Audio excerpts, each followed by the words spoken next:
Hey, thanks for joining me here, either on YouTube or Facebook, to catch me for my Coffee with Crystal. You are watching a replay of my live Coffee with Crystal that happens every Monday morning at 7-ish a.m. with the Inner Circle. And so if you would love to join me live, I would encourage you to check that out. crystalevanshurst.com/inner circle. But you don't have to join me live to get this great content that I'm excited to share with you today. I'm going to be talking about what it means to get back to your goals. And I'm so excited about that because all of us, it's January. We need to talk about that. It is what it is. There are goals from last year that we are going to get back to and crush this year. But we have to be honest about the fact that some of the goals we didn't get to last year because, 2020. It is a whole sentence. I also want to remind you that if you are watching this, that January the 18th, Monday, is the beginning of the 28-day prayer journey that I am doing along with Faith Gateway. And I would love for you to check that out. It's faithgateway.com/OBS. Okay, so I wanted to make sure you knew about those two things. There's one more thing I want you to make sure you know. So I will be sharing these replays on Sundays at 7 p.m. While I'm not live with you, the experience at 7 p.m. will feel live because it will go live and you can chat with other people at the same time. So it's still kind of fun, even though hopefully I'll be preparing for my week and my Monday morning lives with the Inner Circle. But Sunday evening is when you can show up at 7 p.m. And if you want to have that experience of chatting with other people, 7 p.m. is your time. It will be here. The replays will be here. You can watch them later. But if you want to join the fun, 7 p.m. Central is when you need to do that. The other thing I want to tell you about is there is a whole bunch of content, videos that have been put here from all of my recording in 2020, 2021. So the beginning of 2021. And if you missed it, you can totally binge out. So be sure to subscribe to my YouTube channel or make sure that you've told Facebook, I want to be notified of all the things Crystal's doing. And somebody asked me, how do I know where that is on Facebook? So I took a picture so I could show you. So if you're on Facebook, right there in the bottom right-hand corner, there are 3 dots. So the first thing you want to make sure of is that you've liked the page. The second thing you want to make sure of is that you've clicked those 3 dots, and then it will say notification, notification of this, notification of that.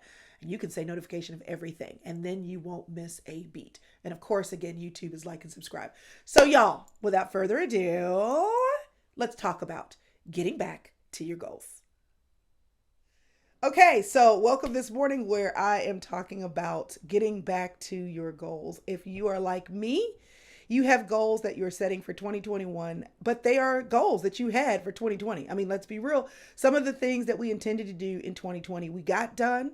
Let's celebrate that. Make sure you celebrate. But there are a lot of things for a lot of us that are our goals for 2021 that also were goals for 2020, and we didn't do them.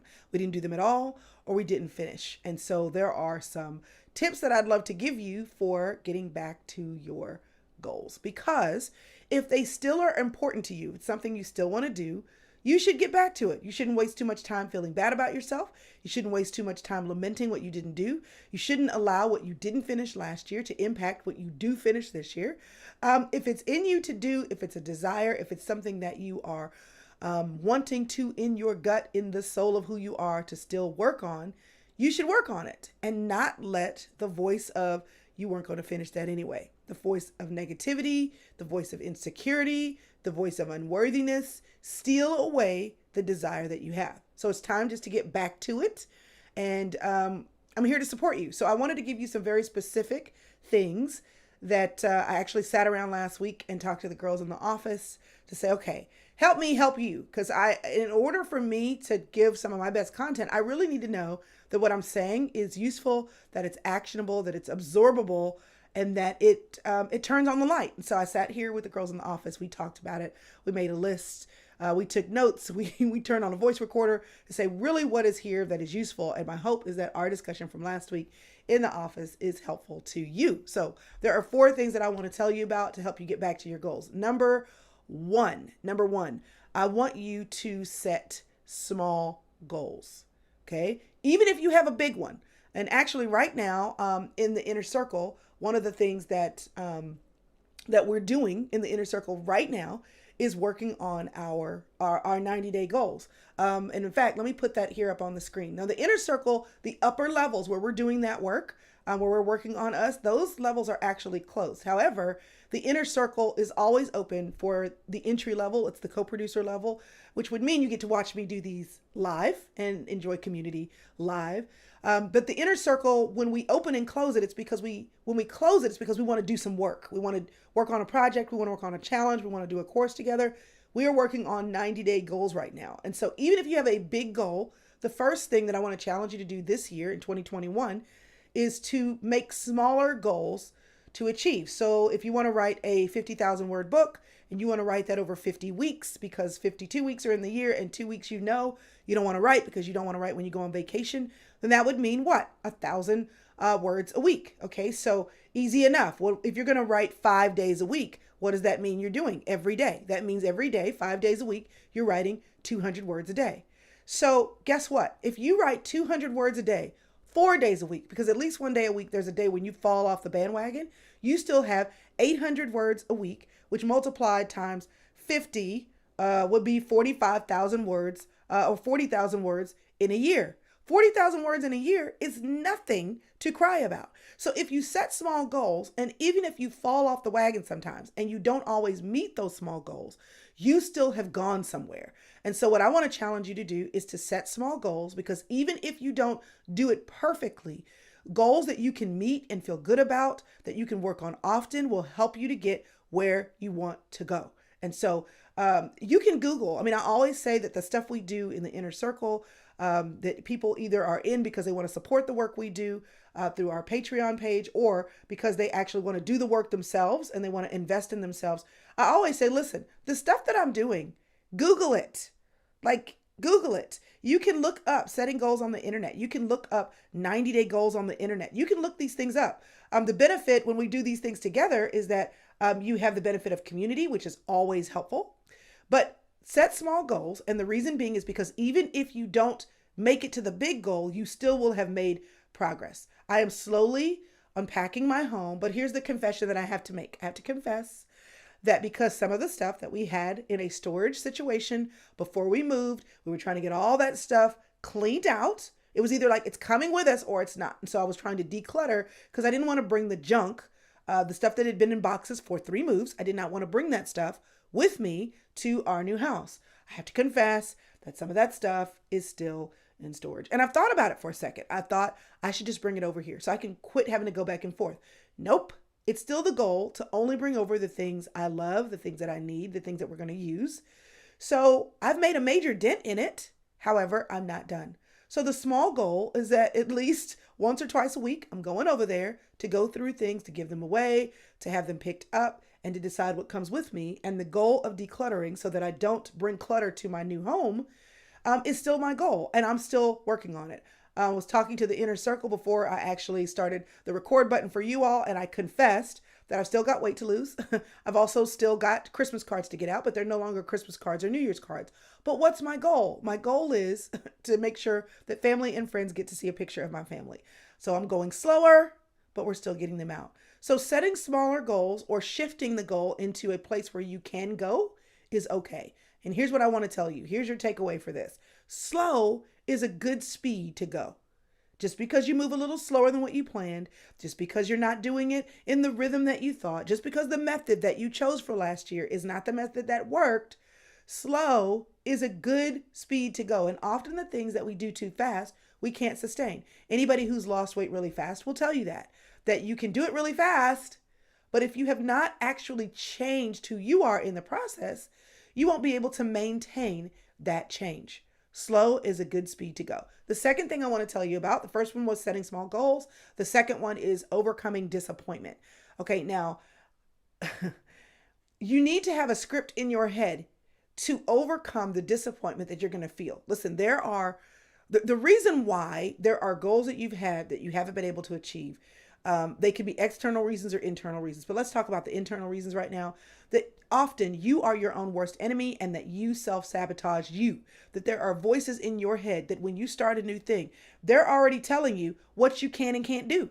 You know, if you've ever watched that movie Inside Out, you've got joy and then you've got sadness and then you've got anger and you've got all these different emotions or all these different historical thoughts that have been with you all of your life. And you're trying to change a pattern. You're trying to do something different. And those voices, those emotions, those thoughts still are in you. They're still in there. And so they will come up and say, you're not who you say you are. You of course you failed because you've never been able to do this. So what made you think you're going to be able to do this now? Overcoming disappointment means you have to overcome those voices. You have to actually have a script when you have a familiar voice that comes up that says to you, you're not the one who can do this. Okay. So let me give you an example of this. All right. In my head, if I don't send Christmas cards out because the inner voice says in my head, girl, you're just not that together. Like the people who are together send their Christmas cards out. And if you haven't been able to send it out, you posted it on social media, that's good enough. No, that's not my goal. My goal is that I actually want to put a physical picture and a note from our family in the hands of people that we know and love in real life. That's my goal. So just because I haven't done it before, just because I didn't make my goal this year, just because I'm kind of frustrated at disappointment, overcoming disappointment says, no, that's not my goal. And even if I get it done late, even if I get it done in a new timeline, that still achieves my goal. Also, I am not a failure because I didn't get it out in what would have been an ideal time. I'm actually still going to be a success because I'm doing it in a time that works for me. This year, this time works for me. You kind of have to have a little bit of tell yourself off, kind of.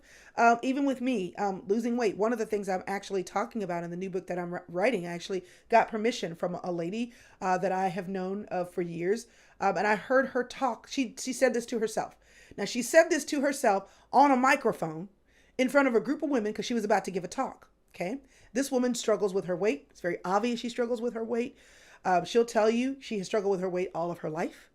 And it's very clear, like it wasn't like, I'm a few pounds over. She really struggles with her weight, but she stood in front of a microphone before she was giving a talk at an event. And this is what she said. I stand before you today and I stand before you. She said, and I'm telling you, as I tell myself, I stand before you today as the best me I can be today. Now, let me tell you what she said. She said, and she's beautiful. Okay. She's beautiful. Absolutely beautiful. She said, I did the best I could with what I was working with that day. So I got my makeup on. My hair was just freshly done. I bought myself a new outfit in a color that I knew would make me look good. And then she stood before us and she said, listen, I stand before you knowing that there are some things that I need to work on. And before I even open my mouth to help you work on you, because she's a counselor, to help you work on you, I just want you to know that I'm aware of what I need to do to work on me. But today, as I stand before you to give you the best that I have to offer, I am standing before you as the best me that I can be today. And basically, she charged herself up and gave herself the authority that she needed to acknowledge what she hadn't done or what she's still working on, but also to say, I'm here with some information you need, and I'm doing me today so that you can have something that you need. You have to kind of stand up on the inside of yourself to overcome disappointment and to say to yourself, self, today, I know I tried this 15 times already, but today I stand up trying it again because this is the best of me living my life today. You have to be able to tell yourself, self, it doesn't matter that I didn't finish it last year. It doesn't matter that I didn't get to the good stuff last year. It doesn't matter that I'm still struggling with the same thing I am from last year. Today, I am the best me that I'm going to be today. And because I'm the best me today, this is what I'm going to do. That's what I'm going to do today. And there are examples of this, in the Bible where people failed miserably, right? David had to keep moving forward, being disappointed, right? So he's been announced king. 1 Samuel 13, he's been announced king. And then for decades, he's got to run for his life. Okay. He had to keep telling himself, and these are what the Psalms are all about. He had to keep telling himself that the goodness and the loving kindness of the Lord was following him. He's like, it's chasing me down. And he asked the questions and he struggled and he was depressed. How long, oh Lord? Will this go on? Because this is hard. Right? But then he kept charging himself up. But I believe in the goodness of the Lord. I believe in the loving kindness of the Lord. I believe that he will answer and hear my cry. I believe that I can run into him as a strong refuge and be safe. He had to kind of keep charging himself up with what he believed God was doing in his life, even when he was disappointed that what he was expecting to happen hadn't happened yet. So here's an example of this in real life. If God has told you that you are supposed to have a career that you love, that you're supposed to make a difference in people's lives, and maybe you're in school working on a degree to do that, or you've gotten certifications to do this on your job, or you've been faithful on your job waiting for the raise, but right now you still in school. Right now, you're still on the same job, working for the same boss that's driving you crazy. Right now, you haven't gotten a raise in a couple of years. Right now, you might even be unemployed. So here's what overcoming disappointment looks like. You know what? Right now, I thought I'd have the job. I thought I'd have the degree. I thought I'd be finished with all the things that I needed to do to get promoted. I thought the last time that they went through and gave raises and promotions that I was going to be on that list. I'm so disappointed that I'm still in the same place. But you know what? That must mean that God is preparing a way for me. You know what? That must mean that there is something I'm supposed to still learn that I will be, and me being faithful in the season that I'm in will help me to be better prepared for the platform that he's going to give to me when I'm ready for it. You know what? There may be some things he's still trying to teach me. Maybe he's just trying to teach me patience. And that means I will be a better person when that change comes. You know what? I must be going through my degree really, really slowly. But at the end of the day, as long as I get it, as long as I get it done, what difference does it make if it took 4 years or 5 years in the grand scheme of my life? And if me doing it at a pace that I can sustain while I'm also faithful to my church and have time for that, while I'm also able to do a good job at my job because I have time for that, while I'm also able to be present with my kids. I thought I'd be done with this degree by now, but me going slow is a good speed to go. Do you see how that charges you up to say, I'm disappointed, but let me look for the gold in here. I'm disappointed, but let me look for what God is doing in my heart in here. I'm a little frustrated, but let me look at how I'm changing in this process. So overcoming disappointment means you got to get a script. That's a winner. You may need to think about it. You may need to write it down. You may need to rehearse it. But when you start to feel that way, you need to be able to encourage yourself. Okay, so set small goals, overcome disappointment, know that you are already equipped. You have what you need to keep going. Even if you've got to get on Google and figure it out, you have what you need. And what you don't have, here's my encouragement to you. You can figure out where to get it. So if you don't have any script for overcoming disappointment in your life, here's one that I'm giving to you for free. I have what I need to keep going. And what I don't have, I can find, figure out, or discover. Everybody who is getting it right, in your opinion, everybody who has been able to achieve what you want to achieve, whether that is financial goals or relationship goals or career goals or just hobby goals, everybody that's doing what you think you want to do, they do not have a magic pill. They don't have something you don't have. Now, may they have had a head start and maybe a parent teach them about money and investing and they knew that and you didn't know that. All right. Okay. Let's acknowledge that. Let's be disappointed about it. Let's acknowledge that it may take you a little bit longer, but slow is a good speed to go. Let's overcome the disappointment of, I wish I had known that. Let's overcome the regret of, man, I wasted time. With this, I have what I need to keep going. And whatever I need in addition to this, I can find out, figure out, or discover. Do you see? Do you see how that changes the script? And do you see why it's so important to overcome discouragement by encouraging yourself? All right. Now, the last thing I wanted to tell you about, so setting goals, overcoming disappointment, and prioritizing your goals. Last thing I wanted to tell you about is prioritizing goals. Now, when I was talking to the girls about this really could be its own whole thing. So I'm just going to scratch the surface. And of course, you all who are watching, who are in the inner circle, you know this is true because we had a whole 2-hour situation with me walking you through the goal setting process. And so it really is more intricate, or it can be more intricate. But this right here is the top level. And if you just will start with what you know, you'll get somewhere. Now, you want to put the things that are in your life in categories, right? Because we all have probably multiple goals. And you want to put the things that are in your life in categories because you can't get to everything all the time with equal energy. You can't get to everything all the time with equal energy. You have to prioritize where your energy will go first. First, let me give you an example of this. You probably are aware that there are certain things that if you try to do them late in the day, it's not a good idea. You know what I mean? There's a certain point in the day, like for all of us, even if you're a night owl, for all of us, that after lunchtime dip, where you start getting sleepy at work, or, and when you were in school, even as a student, those afternoon classes weren't the best. Even as a homeschool mom, I decide we do math in the morning. And the reason why we do math in the morning is because my kids, their brain is working the best in the morning.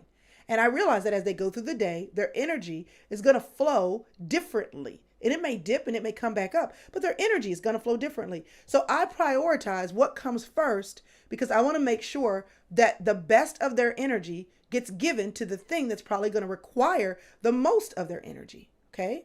You have to decide what comes first, because you do not have equal energy all day long. You don't have equal energy all week long. You don't have equal energy all year long. So if you don't decide what comes first, and if your goals don't have a priority order, you'll get to things that are urgent today that really don't have long-term importance in your life. Okay?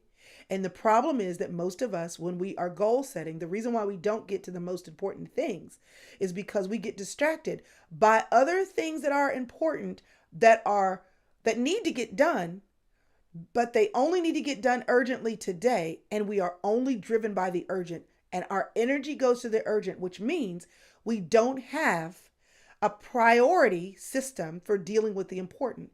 And the important things normally, the important things for many of us will never be urgent.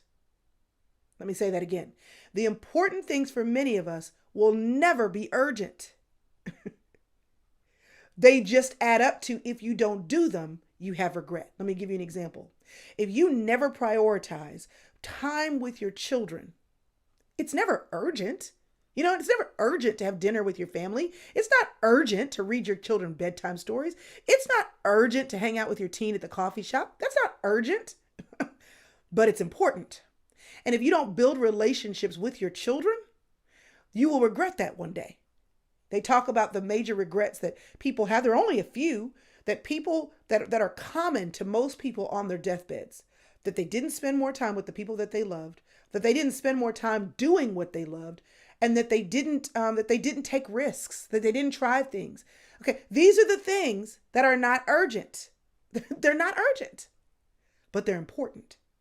So you have to detail your goals and decide what's really important. Okay. You have to put your goals in categories. And that's one of the things that the planner that we have walks you through. And I guess I'll put that here on the screen if I can. But the planner that we have is, see, I didn't even plan on doing it, so I'm looking for it. I'll just tell you what it is. It's crystalevanshurst.com/shop. crystalevanshurst.com/shop. It basically says, what do I have to do right now? Because really I'm late. I need to turn on my car insurance, flip that over because I didn't, I was going to move it. And now I either got to pay the old people or go to them. Okay, that's urgent. All right, we have no bread in the refrigerator. I need to stop on my way home from work today, or I need to send one of my driving kids over to the store and get bread. That's urgent if they have to make sandwiches to go to school. Okay, that's urgent. But that's in the urgent category. But you have to put time into saying what's in the important category that you're going to work on this year, or that you're going to work on someday. Okay? You're going to work on this year, or that you're going to work on someday. And then you have to backtrack and figure out, how am I going to work that into my next 90 days, my next month, my next week? The book is a great example. Book is not urgent unless you have a deadline with a publisher, which I do right now, which it means it's urgent. Okay, but if writing a book is a goal of yours and you don't have a deadline, first of all, you should set a deadline for yourself. But that is a goal that you can say, I want to write a book someday, or I want to write a book this year. Then you have to figure out, how does someday translate into your time this year or your time this quarter? That's how you backtrack the things that are important into your life. They have to have a home. In my house, I tell the children all the time, things that really matter in your life need to have a home. I don't want to see your technology on the floor. Somebody's going to step on that, and you spent money for that, or probably I spent money for that. It's important. So even if you're not using your piece of technology right now, I need that thing to get up off the floor and have a home. Because when it has a home, That's where it is incubated. That's where it's protected. And that's how you know where it is when you need it. If you give your writing a home, I know that 1,000 words a week is my goal. And I know where I'm going to write when I do. And I know what program I'm going to write when I sit down to type. These are the things that give it a home. This is the place on my calendar that I get up every morning at 5 a.m. and for 90 minutes before I get the kids up, before I get ready for work, I'm going to write my 200 words. You've given it a home. And that means that you won't wake up late because you had an appointment with yourself. You had a home for your important goal. If you don't give it a home, you're going to wake up late. You're going to sleep in because sleep feels good.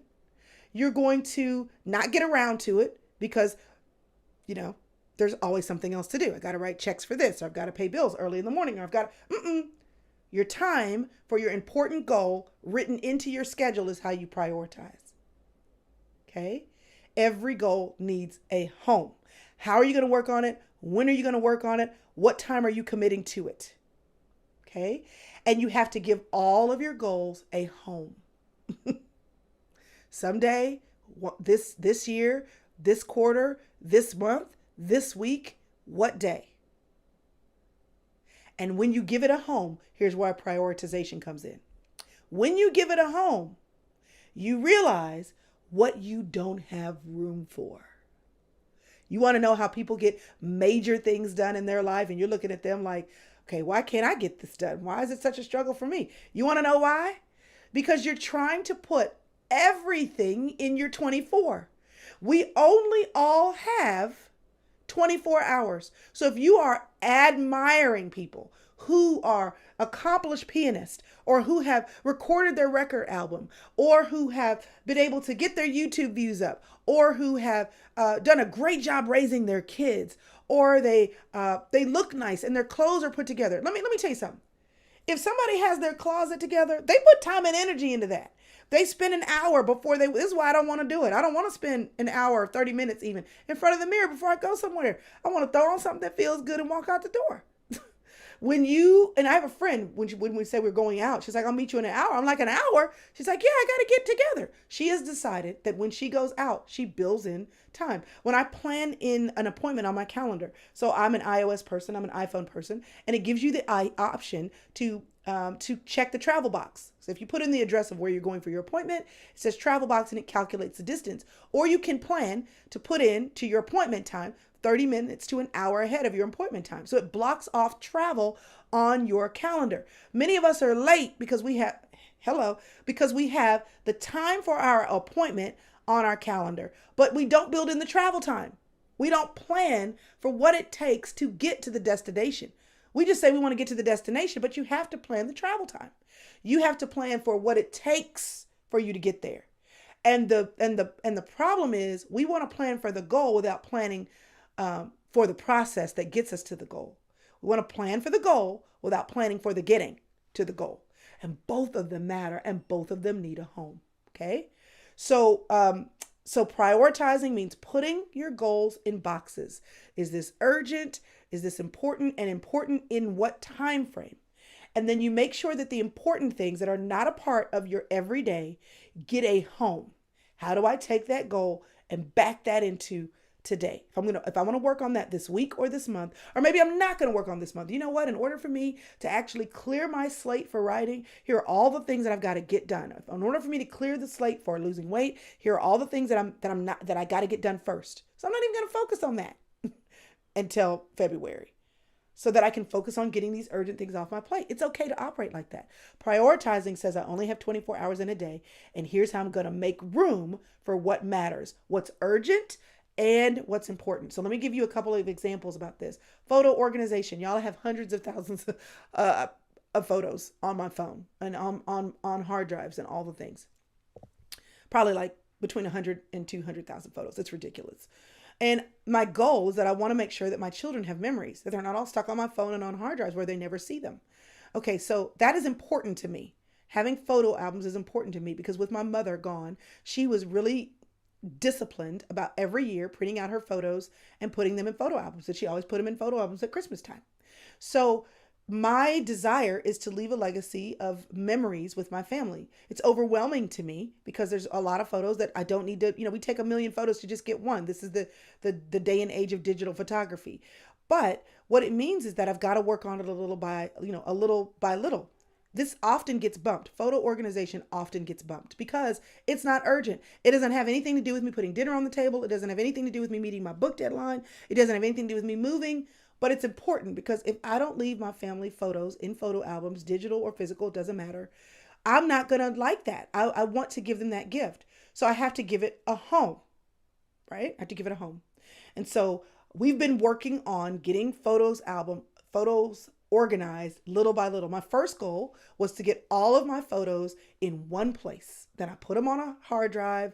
I actually paid a lady $50 for her time to teach me the system for how to do it. Miss Freddie, you can find her on Instagram. And I was like, just tell me how to, because I'm pretty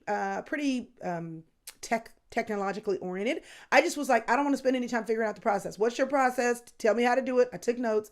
So we got it. Then I needed to get rid of duplicates because over the years, putting my photos on different computers and different phones and different devices, some of them were duplicated. And then I needed to know, okay, how do I get rid of the duplicates? So then we did that. So now all of my photos from 2018 through 2000 are now organized mostly on a drive by month, by year. They're still not in a photo album yet, but I'm working on it.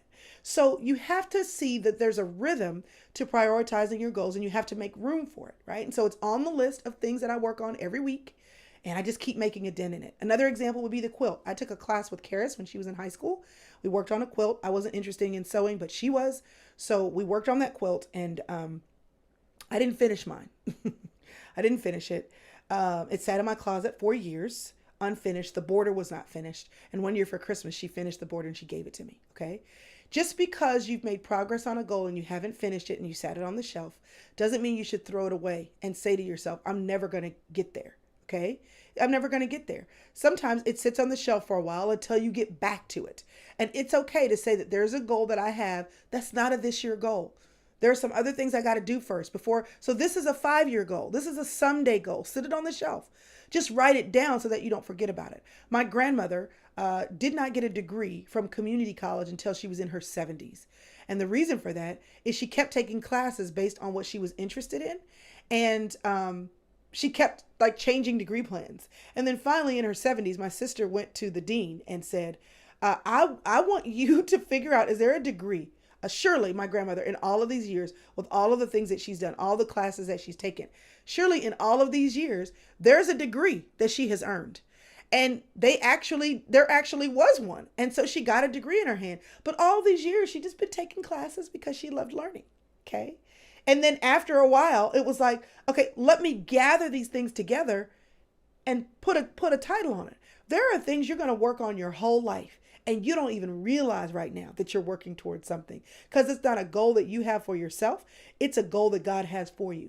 And so often prioritizing what's important to us, y'all, isn't even about a goal. It's about being obedient. It's about doing what God has put in your heart to do for this season. And that is okay. There are things, and some people get stressed out because they're like, well, I don't have goals, but I just know that this is what I'm supposed to work on right now. So I just want to encourage you, if you are teaching that Bible study, it's not a goal. It's just something you feel called to do. Keep doing it. If you are at home with your kids, there's no goal associated with that other than I want to raise, adults and I feel called to be that stay-at-home mom. Okay, do it. The goal is this is what you're supposed to do right now and you just want to be faithful. The goal is being faithful with what you feel that you're supposed to do. So sometimes we don't even know why we're doing things other than it's a passion. It's something we feel called to. It's something we feel obligated to. If God is in agreement with you, if the Holy Spirit in you is in agreeing with the cry of your soul, then do it and be faithful and don't feel like you got a goal set and be this driven person that has 5-year goals in order to make movements in your life. But be intentional about what you do. So let me go backwards and review. So setting goals, getting back to your goals means don't feel too bad about it. Just move forward. Set small goals. Have a script for overcoming disappointment in you and in your circumstances, and then learn how to prioritize. Know that you're not going to get to everything right now, and that's okay. I want you to know that if you need to listen to more about this, you can go to my website, crystalevanshurst.com, and then just search for the episode, what you wear matters. I actually talked about getting dressed and why focusing on that was important. And I talked to the inner circle a little bit about that this morning, how me getting dressed and my my box for delivery, my Stitch Fix, my Stitch Fix box, why that's important to me and why I have a box that comes to my house on a regular basis that sends clothes to me because I don't like to shop, because that's a goal and I don't like to shop. So you know what I did? I just said, somebody send me a box of clothes. We actually, I think, shared some really good ideas for where we can shop online while we're still trying to be safe. But the bottom line is this, that's a goal, is me getting my wardrobe together. I don't want to apologize for that. I don't want to spend 40 hours a week on it. It's kind of an ongoing goal. And the way I get there is getting that box delivered to my house. However you need to get to your goals, get there. If you want to hear more from me, again, that episode is episode 13, why what you wear matters. And then here this video is. So if you need to play it or replay it and play it again, then do that. But it's 2021. Whatever you didn't finish in 2020, don't cry about it. It's over. Learn from it and move forward. Give your goals a home. Set small goals. Have a script for when you feel disappointed. Don't lay on the floor too long. Sadness from inside out. Get up. And then prioritize your goals, because we only all have 24 hours in a day, and you can make the most of them and do a lot with your life. You can. And I want to encourage you to get back to your goals. All right, y'all. Thanks for joining me. See you next week.